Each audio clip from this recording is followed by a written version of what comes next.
சிப்பி அதாவது ஆயிஸ்டர் தனக்கு தேவையான உணவு, ஆக்சிஜன் 2யுமே தான் இருக்கிற தண்ணியிலிருந்து எடுத்துக்கும்.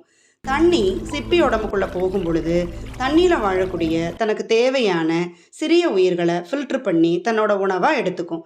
சில நேரங்களில் தண்ணியில் இருக்கிற மணல், சின்ன கல், உடஞ்சி போன சிப்பியோட ஓடு, இப்படி ஏதாவது சிப்பி உடம்பில் இருக்கிற மென்மையான திசுக்களுக்கு பாதிப்பு ஏற்படுத்துச்சுன்னா தன்னை காப்பாற்றிக்கிறதுக்காக அதை சுற்றியும் ஸ்மூத் அண்ட் ஷைனிங் லேயர்ஸை செக்ரீட் பண்ணும். அதை நேக்கர்னு சொல்லுவோம். சில மாதங்களுக்கு அப்புறம் அல்லது சில வருஷங்களுக்கு அப்புறம் அதுதான் முத்தா உருவாகும். சிப்பிகளோட வகைகளுக்கு தகுந்த மாதிரி அதில் வேற வேற கலர்ஸில் முத்துக்களும் உருவாகும். இயற்கையாக சிப்பியில் இப்படி தான் முத்து உருவாகுது.